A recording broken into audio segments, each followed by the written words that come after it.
What if I told you Australia once declared war on birds? Picture this, 1932. Farms are under attack. But not by people, by thousands of giant flightless emus.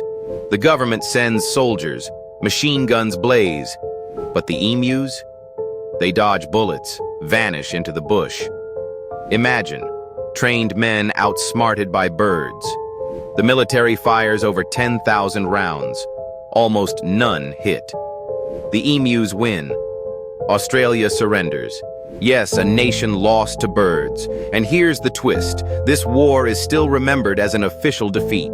So would you dare face an army of unstoppable birds, or would you retreat like they did?